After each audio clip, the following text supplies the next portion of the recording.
Livro Paramahansa Yogananda. A autobiografia de um yogi contemporâneo. Capítulo 30. A Lei dos Milagres. O grande novelista Leon Tolstói. Observação 224. Tolstói sustentou muitos ideais comuns ao Mahatma Gandhi. Eles trocaram cartas a respeito da não-violência. Tolstói considerava que o principal ensinamento de Cristo era não resistais ao mal com o mal. Em Mateus versículo 39, ao mal dever-se-á resistir, apenas com o seu oposto logicamente eficaz, o bem ou o amor. Continuação da narrativa. Tolstói escreveu um delicioso conto, Os Três Eremitas. Seu amigo Nicholas Roerich resumiu assim: numa ilha viviam 3 velhos eremitas. Eram tão simples que usavam apenas esta oração: nós somos 3. Tu és 3. Tem piedade de nós. Grandes milagres ocorriam do decurso desta ingênua prece. O bispo da região. Observação 225. Parece que o conto tem base histórica. Uma nota editorial nos informa que o bispo encontrou os 3 eremitas enquanto navegava em Archangel para o mosteiro de Slovetskaya, na foz do Rio Divino. Continuação da narrativa. O bispo da região soube da existência de 3 eremitas e da sua inadmissível reza, e se decidiu visitá-los a fim de lhes ensinar as invocações canônicas. Chegou à ilha e disse aos eremitas que aquela súplica aos céus era indigna, e instruiu-os em muitas orações usuais. A seguir, o bispo retirou-se num barco. Viu ao longe, deslizando na esteira do navio, uma luz esplendorosa. À medida que ela se aproximava, distinguiu os 3 eremitas, de mãos dadas, correndo sobre as ondas no esforço de alcançar o barco. Esquecemos as preces que nos ensinou, gritaram eles, ao verem de perto o bispo, e nos apressamos a vir para pedir a repetição delas. O bispo, assombrado, sacudiu a cabeça negativamente. Meus queridos, respondeu ele, humildemente, continuem a viver com sua antiga oração. Como foi que os 3 santos caminharam sobre a água? Como foi que Cristo ressuscitou o seu corpo depois de crucificado? Como foi que Larish Marasaya e Sri Yukteswar realizaram seus milagres? A ciência moderna, por enquanto, não tem respostas, embora as perspectivas da mente mundial tenham se ampliado repentinamente com o advento da era atômica. A palavra impossível está se tornando menos preeminente no vocabulário do homem. As escrituras védicas declaram que o mundo físico está sujeito a uma lei fundamental, a de Maya, ou princípio da relatividade ou da dualidade. Deus A única vida é unidade absoluta, a fim de revelar-se nas manifestações diversas e separadas de uma criação. Ele usa um véu irreal ou falso. Este véu dualístico e ilusório é Maya. Observação 226. Ver última nota no capítulo 4 e segunda nota no capítulo 5. Continuação da narrativa. Grandes descobertas científicas dos tempos modernos confirmam este simples pronunciamento dos rishis da antiguidade.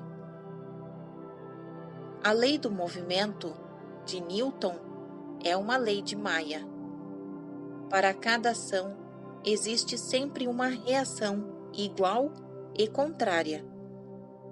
As ações recíprocas de dois corpos quaisquer, sendo iguais, têm sempre direção oposta. A ação e reação são, pois, exatamente iguais. Existir uma força ímpar é impossível. Deve haver e sempre há um par de forças iguais e contrárias. Todas as atividades naturais básicas denunciam a sua origem, Maya. A eletricidade, por exemplo, é um fenômeno de atração de repulsão. Seus elétrons e prótons são contrários elétricos. Outro exemplo, o átomo ou partícula derradeira da matéria é como o nosso próprio planeta, um ímã com polos positivos e negativos. Todo o mundo dos fenômenos está sob o inexorável domínio da polaridade. Nenhuma lei de física, química ou outra ciência pode jamais subtrair-se aos opostos inerentes ou princípios contrastantes. A ciência física, portanto, não pode formular leis fora de Maya. A verdadeira textura e estrutura da criação. A própria natureza é Maya. As ciências naturais devem forçosamente haver-se com a inelutável essência da natureza, já que esta, em sua esfera de ação, é eterna e inexorível. Os cientistas do futuro nada mais poderão fazer senão demonstrar um aspecto após o outro de sua variada infinidade. Sendo assim, a ciência continua em perpétuo fluxo, incapaz de atingir a causa primeira e última. Apta, é verdade, para descobrir as leis de um cosmo já existente e funcional, mas impotente para achar o autor da lei e o único operador. São bem conhecidas as grandiosas manifestações da gravitação e da eletricidade. Mas o que são a gravitação e a eletricidade, nenhum mortal o sabe. Observação 227. Marconi, o grande inventor, admitiu a inadequação teológica da ciência ao dizer: é absoluta a incapacidade da ciência para resolver o que é a vida. Este fato seria realmente aterrador se não houvesse a fé. O mistério da vida é, de certo, o mais persistente problema jamais proposto ao pensamento do homem. Fim da observação 227. Continuação da narrativa. Transcender Maya foi a tarefa atribuída à raça humana pelos profetas milenários. elevar-se sobre a dualidade da criação e perceber a unidade do Criador, eis o fim supremo do homem. Os que se apegam à ilusão cósmica devem aceitar sua lei essencial de polaridade, fluxo e refluxo, ascensão e queda, noite e dia, prazer e dor, bem e mal, nascimento e morte. Este padrão cíclico assume certa monotonia angustiosa depois que o homem passou por alguns milhares de nascimentos. Ele começa então a lançar um olhar de esperança para além das compulsões de Maya. Remover o véu de Maya é pôr à mostra o segredo da criação.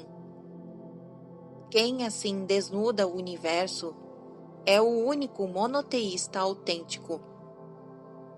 Todos os demais estão adorando imagens pagãs, enquanto o homem permanece sujeito às ilusões dualísticas da natureza.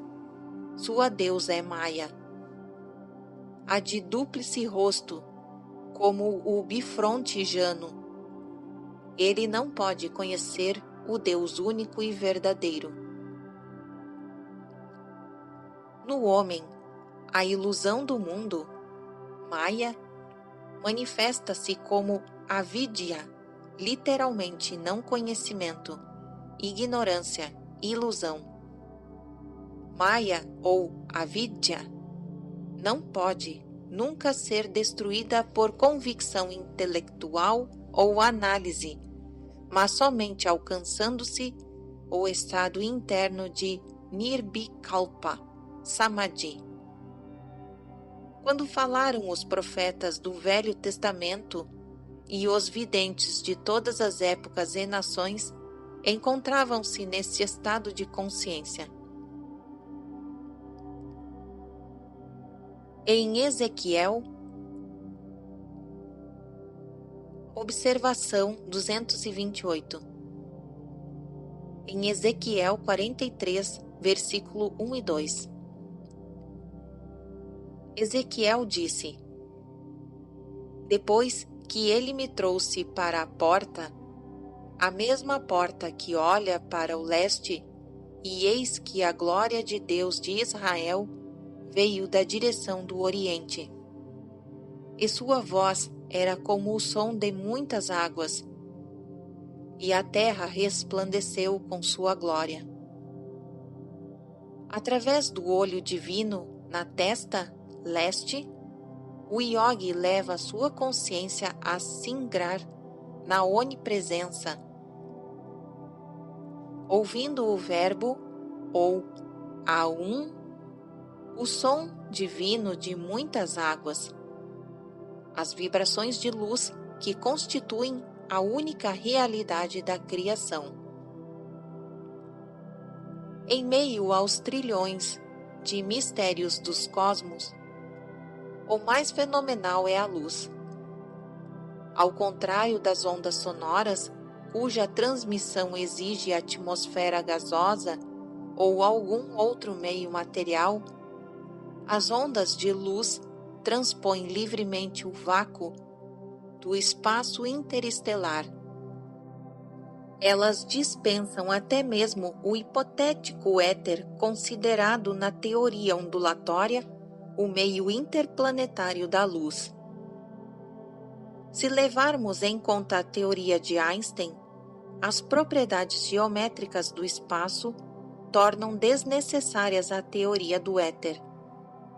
Em qualquer destas hipóteses, a luz de todas as manifestações da natureza permanece como a mais sutil, a mais livre de dependência material.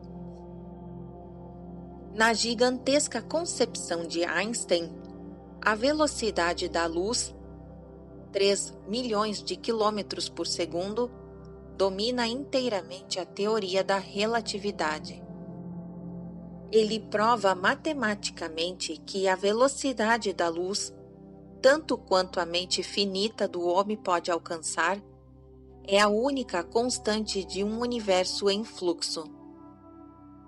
Deste absoluto, a velocidade da luz depende em todos os padrões humanos de tempo e de espaço, não mais abstratamente eternos como eram concebidos. O tempo e o espaço são fatores relativos e finitos. Eles derivam sua validade como medidas condicionais unicamente do conforto com o metro padrão da velocidade da luz. Companheiro do espaço na relatividade dimensional, o tempo está agora reduzido à sua verdadeira natureza, uma simples essência de ambiguidade. Com alguns rabiscos equacionais de sua pena, Einstein baniu do universo toda relação fixa, exceto a da luz. Em sua teoria do campo unificado, desenvolvimento posterior da teoria da relatividade, o grande físico reuniu numa só fórmula as 6 da gravitação e do eletromagnetismo. Reduzindo a estrutura cósmica às variações de uma única lei, Einstein regressou através de milênios aos Rishis que proclamaram a única textura da criação, a Maya proteica. Da memorável teoria da relatividade nasceram as possibilidades matemáticas de explorar o átomo como derradeira unidade da matéria. Grandes cientistas estão agora afirmando corajosamente que não só o átomo é energia em vez de matéria, mas que a energia atômica é essencialmente substância mental. Reconhecer francamente que a ciência física estuda um mundo de sombras é um dos progressos dos mais significativos, escreveu o Sr. Arthur Stanley Edmonton em A Natureza do Mundo Físico, observação 229, registrado em Mactiniffian CO. Continuação da narrativa. No mundo da física, observamos um jogo de aparências, que é o próprio drama da vida cotidiana. Meu cotovelo, uma sombra, aparência e realidade, alusão à essência. Apoia-se sobre a mesa. Outra sombra. A tinta, sombra, desliza sobre o papel sombra. Tudo é simbólico, e o físico não vai além dos símbolos. Então vem o filósofo. A mente, o alquimista que transmuta os símbolos. Para concluir, em termos crus, a substância do mundo é substância mental. Com a recente invenção de um microscópio eletrônico, veio a prova definitiva de que a luz é a essência dos átomos e que a natureza é inevitavelmente dual. O New York Times deu a seguinte notícia em 1937 sobre a apresentação de um microscópio eletrônico numa assembleia da Associação Americana para o Progresso da Ciência. A estrutura cristalina do tungstênio, até hoje conhecida apenas de modo indireto por meio dos raios-x, delineou-se com nitidez numa tela fluorescente, mostrando 9 átomos dispostos simetricamente em retículo cúbico, com um átomo em cada canto e um no centro. Os átomos do retículo cristalino do tungstênio apareciam na tela fluorescente como pontos de luz em disposição geométrica. As moléculas de ar que bombardeavam este cubo cristalino de luz podiam ser observados como pontos dançantes de luz, lembrando reflexos de luz solar que tremeluzem em águas movediças. O princípio do microscópio eletrônico foi redescoberto pela primeira vez em 1927 pelo Dr. Clinton Davidson e Lester Germer, do laboratório da Bell Telephone Co., da Nova York, que demonstraram a dupla personalidade do elétron, pois ele apresenta características tanto de partícula quanto de onda. Observação número 230. Isto é, tanto de matéria quanto de energia. Continuação da narrativa. Em suas qualidades de onda, o elétron evidencia as características da luz. E iniciou-se uma pesquisa para inventar meios de obter a convergência de um feixe de elétrons da mesma maneira que as lentes convergem a luz para um foco. Por esta descoberta da qualidade, Jekyll Hyde do elétron, demonstrativa de que o reino inteiro da natureza física possuía uma dupla personalidade. O Dr. Davidson recebeu o Prêmio Nobel de Física. Escreveu o Sr. James Jeans em O Universo Misterioso, observação 231, na Universidade de Cambridge. Continuação da narrativa. Os rumos do conhecimento científico apontam para a urna realidade não mecânica. O universo começa a parecer-se mais a um grande pensamento que a uma grande máquina. A ciência do século XX soa assim como uma página de Vestutos Vedas. Da ciência, pois se este há de ser o caminho, aprenda o homem a verdade filosófica de que não existe universo material. Sua textura e urdidura é maia, ilusão. Submetidas à análise, dissolvem-se todas as miragens da realidade. À medida que se derrubam uma a uma as escoras tranquilizantes do mundo físico, o homem percebe obscuramente sua confiança idólatra, sua transgressão do mandamento divino. Não terás outros deuses diante de mim. Observação 232. Trecho registrado em Êxodos 20, versículo 3. Continuação da narrativa. Em sua famosa equação, resumindo a equivalência de massa e energia, Einstein provou que a energia em qualquer partícula de matéria é igual à massa ou peso multiplicado pelo quadrado da velocidade da Lua. Obtém-se a liberação das energias atômicas pelo aniquilamento das partículas materiais. A morte da matéria deu nascimento à era atômica. A velocidade da luz é uma constante ou um padrão matemático, não porque haja um valor absoluto nos 3 milhões de quilômetros por segundo, mas porque nenhum corpo material cuja massa aumente com sua velocidade pode jamais alcançar a velocidade da luz. Em outras palavras, só um corpo material cuja massa fosse infinita poderia igualar a velocidade da luz. Esta concepção nos leva à lei dos milagres.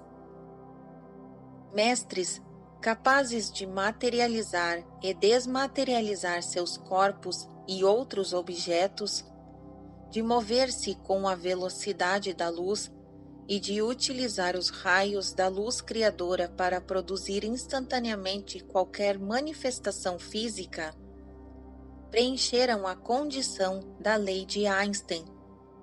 Sua massa é infinita. A consciência de um yogi perfeito identifica-se sem esforço, não com um corpo limitado, mas com a estrutura universal. A gravitação, seja a força de Newton ou a manifestação da inércia de Einstein, é impotente para obrigar um mestre a exibir a propriedade do peso, condição gravitacional inerente a todos os objetos materiais. Quem tem consciência de ser espírito onipresente, não mais está sujeito à solidez do corpo no espaço e no tempo. Seus cordões de segurança, rompidos, cederam ao dissolvente. Eu sou Ele. Faça-se luz, e a luz se fez. Observação 233, registrado em Gênesis 1, versículo 3. Continuação da narrativa. Na criação do universo, o primeiro mandamento de Deus deu nascimento à essência da estrutura, a luz. Nos fulgores deste instrumento imaterial ocorrem todas as manifestações divinas. Devotos de todas as épocas dão testemunho da aparição de Deus como flama e luz. Seus olhos eram como chamas de fogo, e seu rosto era como o sol quando em sua força resplandece, nos diz São João. Observação 234, registrado em Apocalipse 1, versículos 14 e 16. Continuação da narrativa. Em Yogi, que através da meditação perfeita fundiu-se sua consciência com o Criador, percebe que a essência do cosmo é a luz, vibrações de energia vital. Para ele, nenhuma diferença há entre os raios de luz que compõem a água e os raios de luz que compõem a terra. Livre da consciência da matéria, livre das 3 dimensões do espaço e da 4ª dimensão do tempo, um mestre desloca seu corpo de luz com igual facilidade sobre ou através dos raios de luz da terra, da água, do fogo e do ar. Se, pois, teu olho for único, teu corpo inteiro será luminoso. Observação 235, registrado em Mateus, capítulo 6, versículo 22. Concentração prolongada no olho espiritual libertador capacita o yogi a destruir todas as ilusões relativas à matéria e ao peso gravitacional. Ele vê o universo como o Senhor o criou, em essência, uma indiferenciada massa de luz. As imagens ópticas, conta-nos o Dr. L. T. Trollan, da Universidade de Harvard, forma-se segundo o mesmo princípio das gravuras comuns a meio tom, autópia. Isso é, constituem-se de minúsculos pontos ou grânulos demasiado pequenos para ser percebidos pelo olho. A sensibilidade da retina é tão grande que a sensação visual pode ser produzida por relativamente poucos, quanta a luz adequada. A lei dos milagres pode ser posta em execução por qualquer homem que tenha a experiência superconsciente de que a essência da criação é luz. Um mestre emprega seu divino conhecimento dos fenômenos da luz para projetar instantaneamente no plano das manifestações perceptíveis os ubíquos átomos de luz. A forma afetiva dessa projeção, seja o que for, uma árvore, um remédio, um corpo humano, é determinada pelo desejo e pelo poder de vontade e de visualização do yogi. À noite, durante o fenômeno psíquico do sonho, o homem escapa das falsas limitações egoístas que constituem sua moldura diária. Ao dormir, ele tem uma demonstração sempre renovável da onipotência de sua mente. Eis que no sonho aparecem seus amigos mortos há longo tempo, os continentes mais remotos, a ressurreição de cenas de sua infância. A consciência livre e incondicional de que todos os homens têm breve experiência em determinados sonhos é o estado mental permanente de um mestre sintonizado com Deus, liberto de todos os motivos pessoais e empregando a vontade criadora que lhe foi conferida pelo Criador. Um yogi recombina os átomos de luz do universo para satisfazer qualquer prece sincera de um devoto. E Deus disse: façamos o homem à nossa imagem e semelhança, e que ele tenha domínio sobre os peixes do mar, as aves do ar, e sobre os rebanhos, e sobre a terra, e sobre tudo o que rasteja na terra. Observação 236. Registrado em Gênesis, capítulo 1, versículo 26. Continuação da narrativa. Com este objetivo foram feitos o homem e a criação, para que ele se promovesse a mestre de Maya e exercesse seu domínio sobre o cosmos. Em 1915, pouco depois de meu ingresso na Ordem de Shawasmis, presenciei uma estranha visão. Por intermédio dela, vim a compreender a relatividade da consciência humana e percebi claramente a unidade da luz eterna por trás das dolorosas dualidades de Maya. A visão me ocorreu quando estava sentado certa manhã em meu quartinho no sótão, em casa de papai, em Gurpar Road. A Primeira Guerra Mundial assolava a Europa há meses. Eu vinha refletindo com tristeza na vasta cobrança que a morte fazia.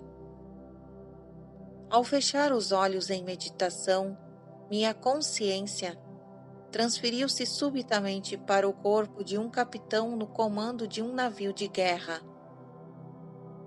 O estrondo da artilharia explodia no ar, as baterias do litoral e canhões da belonave trocavam tiros. Uma pesada bomba atingiu o depósito de pólvora e despedaçou violentamente meu navio. Atirei-me à água, junto com alguns marujos que sobreviveram à explosão. Com o coração pulsando aceleradamente, alcancei a praia a salvo. Mas aí, uma bala perdida terminou seu rápido voo em meu peito. Gemendo, caí ao chão. Meu corpo inteiro paralisou-se, entretanto, eu tinha consciência de possuí-lo, como se tem de uma perna que adormeceu. Enfim, o mistério passo da morte me alcançou, pensei, exalando o último suspiro, ia mergulhar na inconsciência quando viva. Achei-me sentado em posição de lótus em meu quarto em Gurpar Road. Lágrimas histéricas brotavam de meus olhos enquanto eu dava pancadinhas e beliscava cheio de alegria minha propriedade reconquistada. Meu corpo livre de orifício de bala no peito. Balancei-me de um lado para o outro, respirando deliberadamente para assegurar-me de que estava vivo. Em meio a estas autocongratulações, novamente senti que minha consciência se transferia para o corpo do morto do capitão, na praia ensanguentada. Absoluta confusão mental apoderou-se de mim. Senhor, rezei, estou morto ou vivo? Um ofuscante jogo de luz encheu todo o horizonte. Uma vibração suave, rumorejante, modulou-se em palavras. Que tem a vida e a morte a ver com a luz? A imagem de minha luz, eu te fiz. As relatividades da vida e da morte pertencem ao sonho cósmico. Contempla teu ser sem sonhos. Desperta, meu filho, desperta. O Senhor inspira os cientistas a descobrirem, na época e no lugar oportunos, como etapas no despertar do homem, os segredos de sua criação.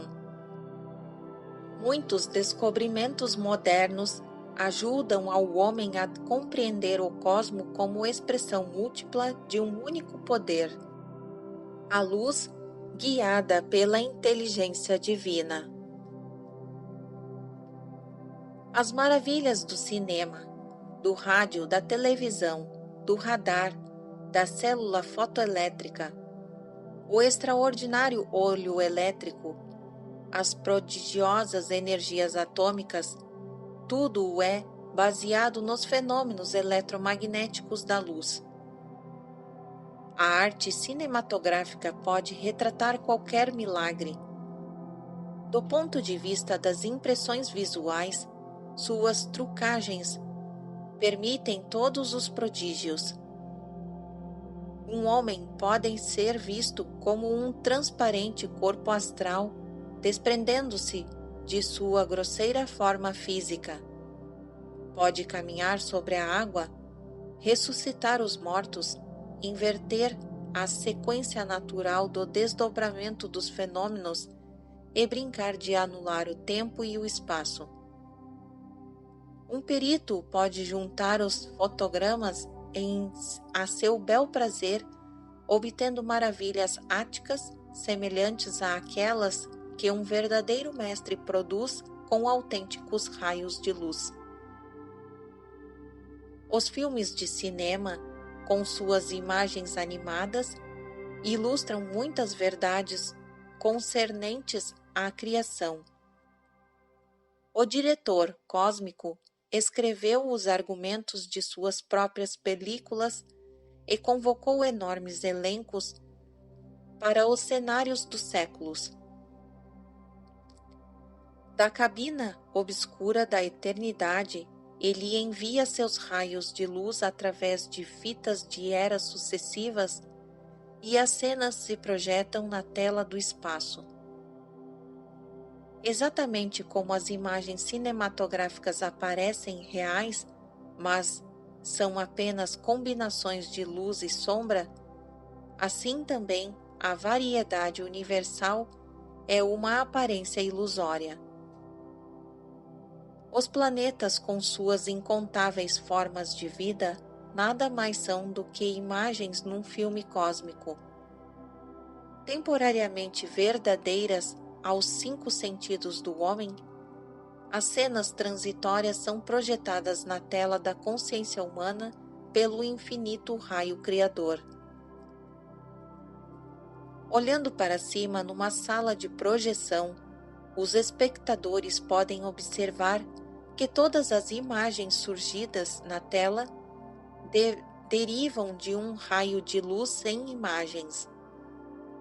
Do mesmo modo, a branca e única luz da fonte cósmica emite o colorido drama universal. Com engenhosidade inconcebível, Deus procede à montagem de super-espetáculos para a diversão de seus filhos, fazendo-os simultaneamente atores e espectadores de seu cinema cósmico. Certo dia, entrei num cinema para ver um documentário dos campos de batalha europeus. A Primeira Guerra Mundial ainda se tratava no Ocidente. O jornal cinematográfico apresentava a carnificina com tanto realismo que deixei o cinema com o coração consternado. Senhor, rezei, porque tu me permites tal sofrimento? Com enorme surpresa, recebi sua resposta instantânea sob a forma de uma visão dos campos de batalha, os verdadeiros da Europa. As cenas, repletas de mortos e agonizantes, ultrapassavam em crueldade qualquer representação de cine-jornal. Preste atenção. Uma voz suave dirigia-se à minha consciência interiorizada. Você verá que estas cenas, agora ocorrendo na França, não são mais do que fotogramas em branco e preto. Elas constituem o filme cósmico, tão real e tão irreal como o documentário que você acabou de ver. Um filme dentro de outro filme. Meu coração ainda não estava consolado. A voz divina continuou. A criação é, ao mesmo tempo, luz e sombra. Do contrário, nenhum filme seria possível. O bem e o mal de Maya devem se alternar sempre.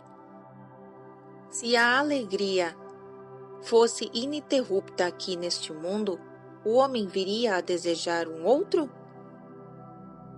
Sem o sofrimento, ele dificilmente trata de recordar que abandonou seu lar eterno. A dor é um aguilhão de reminiscência. A via de escape implica sabedoria. A tragédia da morte é irreal. Os que tremem diante dela assemelham-se a um ator ignorante que morre de medo do palco quando é disparado contra ele um cartucho de pólvora seca. Minhas criaturas são filhos da luz. Não dormirão para sempre na ilusão. Embora eu tivesse lido descrições de Maya nas escrituras, não me deram a profunda percepção interna que obtive com as visões pessoais e com aquelas palavras simultâneas de consolo. Os valores de um indivíduo se modificam radicalmente quando ele afinal se convence de que a criação é apenas um vasto cinema e que a própria realidade da criação reside não nela, mas além dela. Quando terminei de escrever este capítulo, sentei-me em posição de lótus sobre minha cama. 2 quebra-luzes iluminavam tenuemente o quarto. Observação 237. No eremitério, em Self-Realization Fellowship, em Encinitas, Califórnia. Nota da SRF. Continuação da narrativa. Erguendo meu olhar, percebi que o teto estava pontilhado de luzinhas de cor de mostarda. cintilantes e trêmulas como centelhas radioativas. Miríades de raios, como rios de lápis ou linhas de chuva, reuniam-se num feixe transparente e jorrava em silêncio sobre mim. Imediatamente meu corpo físico perdeu sua densidade e metamorfoseou-se em textura astral. Tive a sensação de flutuar enquanto o corpo sem peso, mal tocando o leito, movia-se ligeiramente, ora para a esquerda, ora para a direita. Olhei ao redor do quarto. Móveis e paredes permaneciam os mesmos, mas a pequena massa de luz multiplicara-se tanto que o teto era invisível. Eu estava maravilhado. Este é o mecanismo do cinema cósmico. Uma voz falou como se viesse do interior da luz, projetando um feixe de raios na tela branca dos lençóis de sua cama. Ele está produzindo o filme de seu corpo. Observe esse corpo, nada mais é que luz. Olhei para os meus braços, movi-os para trás e para adiante, e todavia não conseguia sentir-lhes o peso. Uma alegria exática me inundou. O talo cósmico de luz florescendo como corpo meu parecia uma divina reprodução dos raios luminosos que saem da cabina da projeção de um cinema e manifestam-se na tela como imagens. Durante longo tempo assisti a este filme de meu corpo no cinema debilmente iluminado de meu próprio quarto. Embora eu tivesse tido muitas visões, nenhuma até aquele instante fora tão singular. A ilusão quanto à solidez de meu corpo se desfizera por um completo, e mais se aprofundava minha experiência de que a essência de todos os objetos é luz.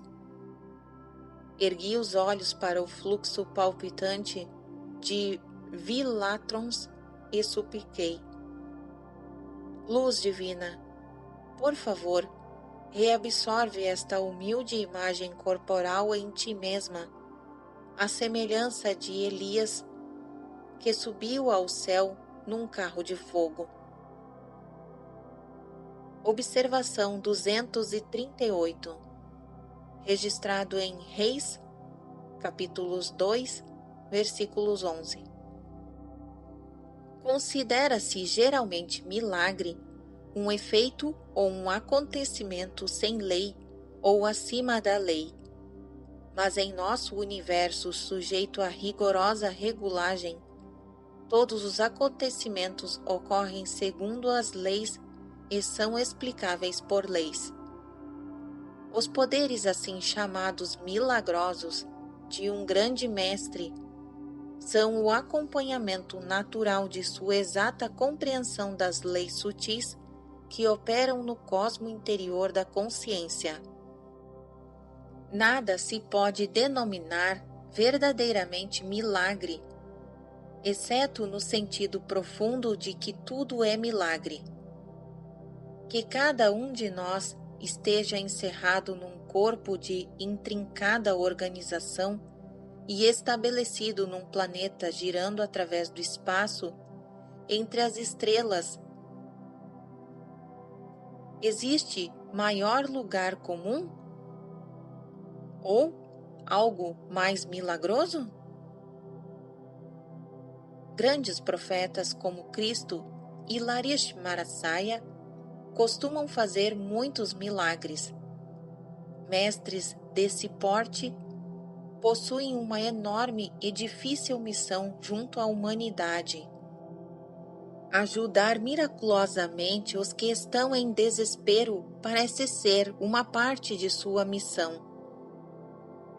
fiats divinos fazem-se necessários para as doenças incuráveis e os problemas humanos insolúveis. Quando um nobre pediu a Cristo a cura de seu filho agonizante em Carfarnaum, Jesus respondeu com humor contrafeito: Vós, se não virdes sinais e maravilhas, não acreditareis. Mas acrescentou: Vai, teu filho vive. Registrado em João 4, versículo 46-54. Dei neste capítulo a explicação védica de Maya, o mágico poder da ilusão subjacente aos mundos dos fenômenos. A ciência ocidental já descobriu que a matéria atômica se coloca num plano de irrealidade mágica. Não só a natureza, mas também o homem, em seu aspecto mortal, está sujeito a Maya, o princípio de relatividade, contraste, dualidade, inversão, estados contrários. Não se imagine que a verdade sobre Maya só foi compreendida pelos rishis. Os profetas do Velho Testamento referiam-se a Maya quando falavam de Satã, literalmente em hebraico, o adversário. No Testamento grego, diabolos, ou demônio, equivale a Satã. Maya, ou Satã, é o mágico do cosmos, que produz a multiplicidade de formas para esconder a única verdade sem forma. No plano e jogo de Deus, a única função de Satã ou Maya é tentar o desvio do homem do espírito para a matéria, da realidade para a irrealidade. Cristo descreve Maya pitorescamente como um demônio, um assassino, um mentiroso. O demônio foi um homicida desde o princípio e não permaneceu na verdade, porque nele não há verdade. Quando mente, fala do que lhe é próprio, porque é um mentiroso e o pai da mentira. Registrado em João 8, versículo 44. O diabo peca desde o princípio. O Filho de Deus manifestou-se com este propósito: destruir as obras do diabo. João 3, versículo 8.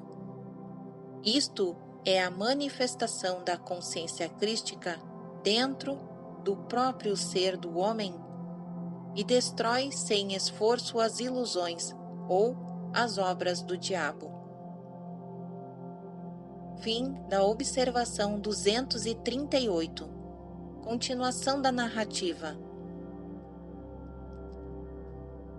Evidentemente, esta prece causou alarme, pois o feixe de raios desapareceu.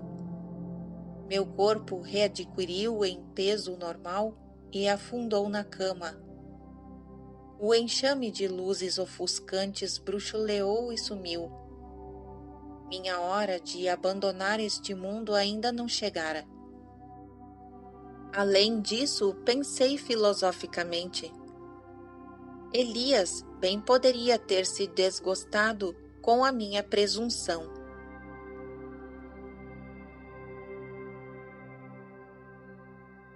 Fim do capítulo 30.